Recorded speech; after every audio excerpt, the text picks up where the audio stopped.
اور خانہ کعبہ کے 4 کونے ہیں، ان کو ٹرمز میں یعنی اصطلاح میں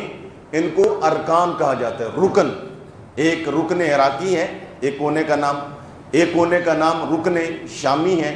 اور ایک کونے کا نام رکن یمانی ہے، اور ایک کونے کا نام رکن اسود ہے۔ 4 کونے ہیں، باقاعدہ ان کے نام ہیں۔ اور رکن اسود جو ہے وہاں پر حجر اسود، جب حضور نبی پاک ان کی عمر مبارک 35 سال تھی، قریش نے اس کو تعمیر کرنا چاہا تو حجر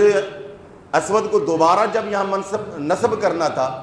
تو قریش کے ہاں چونکہ تفاخر والا فخر والا ایک ماحول تھا،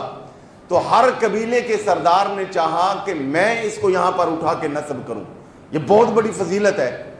اور اس قدر آپس میں ان کی ضد پڑی کہ جیسے آج کل پاکستان میں حکومت بنانے کی ضد ہے۔ ہاں جی، وہ کہتا ہے میں بناؤں، وہ میں کہتا ہے میں بناؤں، اور اس میں ہر طرح کی الزام تراشی مار کٹائی کے لیے تیار ہے۔ بے عین ہی ایسے ہی اللہ کرے حضور نبی پاک کے حجر اسود کے ذریعے اور اس ذکر پاک کی وجہ سے پاکستان کو بھی اللہ تعالیٰ سیاسی طور پر استحکام عطا فرمائے اور امن و امان عطا فرمائے۔ تو ہر قبیلے کے سردار نے کہا، ہر پارٹی کے سربراہ نے کہا کہ میں نے لگانا ہے، میں ادھر رکھوں گا۔ معاملہ یہاں تک لڑائی تک آ گیا، مار کٹائی تک آ گیا۔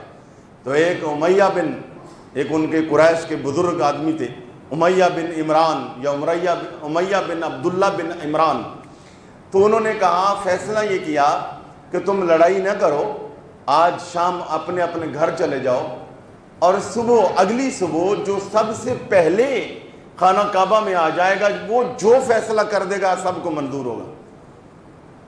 اللہ اکبر۔ روایات میں آتا ہے کہ بہت سارے قریش کے لوگ کئی جلدی جا کے سو گئے کہ صبح جلدی اٹھ کے میں پہلے داخل ہوں گا، اور کئی ایسے ہیں کہ وہ جاگتے رہے، وہ اپنے ڈیروں پر، بیٹھکوں پر، گھروں میں جہاں بھی ہے، اور کوئی علیحدہ کوئی ٹولیوں کے اندر جاگتے رہے، گپ شپ لگاتے رہے کہ جاگتے ہی رہتے ہیں۔ صبح جیسے ہی طلوع فجر ہوگی تو سب سے پہلے جو سب سے پہلے سویا تھا وہ بھی سویا رہا، اور جو جاگ رہا تھا جب سحری کا وقت قریب آیا، کوئی بیٹھا تھا تو بیٹھے بیٹھے نیند آ گئی، کوئی سویا تھا لیٹا تھا تو اور نیند طاری ہو گئی۔ اللہ اکبر۔ پورے مکے کے اندر اللہ پاک نے جس کو یہ سعادت عطا فرمائی وہ میرے اور آپ کے پیارے آقا علیہ الصلوۃ والسلام ہیں۔ حضور نبی پاک صلی اللہ علیہ وسلم جیسے ہی طلوع فجر ہوئی سب سے پہلے خانہ کعبہ میں تشریف لائے، اور جب یہ لوگ آئے تو پتہ چلا کہ کون داخل ہوا ہے، تو پتہ چلا محمد عربی صلی اللہ علیہ وسلم، جن کو سارے صادق اور امین سے نام سے پکارتے تھے۔ ہاں جی، آج حقیقت بات یہ ہے کہ ہم من حیث القوم سچے نہیں رہے، جھوٹا معاشرہ، مکار معاشرہ ہو چکا ہے۔ حضور نبی پاک صلی اللہ علیہ وسلم اپنے تو اپنے جان کے دشمن بھی، وہ کہتے 2 الزام حضور پہ نہیں لگائے جا سکتے تھے کہ کوئی حضور کو خائن کہہ دے یا خدا نخواستہ حضور کو جھوٹا کہہ دے، یہ کوئی کہہ ہی نہیں سکتا تھا۔ جو کہے گا لوگ اسے ہی جھوٹا کہیں گے، کیونکہ پیارے آقا علیہ السلام ساری زندگی آپ نے سچ بولا اور کبھی بھی امانت میں خیانت نہیں فرمائی، لہذا آپ کا لقب پڑ چکا تھا،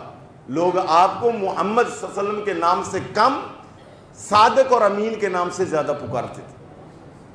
تو جب پتہ چلا کہ حضور آئیں تو ظاہر ہے کہ پنچایت کے فیصلے کے مطابق، مگر آپ یہاں بھی دیکھ لیجئے حضور نبی پاک صلی اللہ علیہ وسلم نے بھی کمال فرمایا۔ کیا ظرف ہے، کیا شان ہے میرے آقا کریم کی کہ اگر اللہ پاک عزت عطا فرمائے تو پھر جو بڑے ظرف کا آدمی ہوتا ہے وہ سب کو ساتھ لے کے چلتا ہے۔ آپ خاندان میں بڑے ہیں، بھائیوں میں بڑے ہیں، محلے میں بڑے ہیں، شہر میں بڑے ہیں، ملک میں اللہ نے آپ کو بڑائی یا عزت دے دی ہے تو پھر سب کو ساتھ لے کے چلیں۔ یہ حضور نبی پاک صلی اللہ علیہ وسلم کی اعلان نبوت سے پہلے کی سنت ہے۔ پیارے آقا علیہ الصلوۃ والسلام نے سب کو جمع فرمایا، سب کو جمع فرما کے اپنی چادر مبارک کو بچھایا، اور چادر بچھا کر حضور نبی پاک صلی اللہ علیہ وسلم نے پتھر کو، حجر اسود کو اس میں رکھ دیا، اور سب کو بتایا کہ بھائی چادر کے کونوں کو پکڑ لو۔ ہاں جی، سب نے چادر کو اپنی اپنی جگہ سے پکڑا اور اٹھا کے قریب لائے۔ جب قریب پہنچا تو اٹھا کر حضور نے وہاں نصب فرما دیا۔ اور یہ جو خانہ، یہ حجر اسود ہے، ہم یہ کہہ سکتے ہیں یہ واحد، اب چھوٹا سا تو ہے، فٹ مربع بھی نہیں بنتا، بڑی مشکل سے آپ دیکھتے ہیں اس میں منہ تھوڑا سا جاتا ہے، تو اس کے یعنی ایک تو یہ جنت سے آیا، حضور نے فرمایا حجر اسود یہ جنتی پتھر ہے، یہ جنت سے آیا. فرمایا جب یہ آیا تھا تو یہ روشن اور منور تھا اور بالکل یہ چاند کی طرح روشن تھا. فرمایا کہ یہ اپنے سلام کرنے والوں کے گناہ اپنے ذمہ لیتا ہے, ان کے گناہ کھینچتا ہے, جو اس سے پیار کرتے ہیں, جو اس کو چومتے ہیں. نبی پاک صلی اللہ علیہ وسلم نے اس کو ہاتھ لگا کر بھی چوما, اور اونٹنی پر آپ نے طواف کرتے ہوئے اپنی چھڑی مبارک بھی اس کو لگا کے سلام کیا, اور دور سے بھی حضور نبی پاک نے ایسے ہاتھ اٹھا کر, ہاتھ چہرے کے مطابق یا کانوں کے مطابق ایسے اٹھائیں اور دور سے اٹھا کر, اس کو فقہی اصطلاح میں استلام کہتے ہیں. تو جس نے ان تینوں کاموں میں سے, یعنی کسی چیز کے ذریعے چھوا یا ہاتھ کے ذریعے چھوا یا چوما یا دور سے سلام کیا, تو حضور نبی پاک نے فرمایا یہ اس کے گناہ کھینچ لیتا ہے, اور قیامت والے دن اللہ کی بارگاہ میں یہ سفارش کرے گا, مالک یہ فلاں بندے نے تیری رضا کے لیے میرے ساتھ محبت کے ساتھ میرا استلام کیا تھا, یا اللہ اس کو بخش دے. تو اللہ تعالیٰ اس کی بخشش فرما دیتا ہے. خانہ کعبہ کی زیارت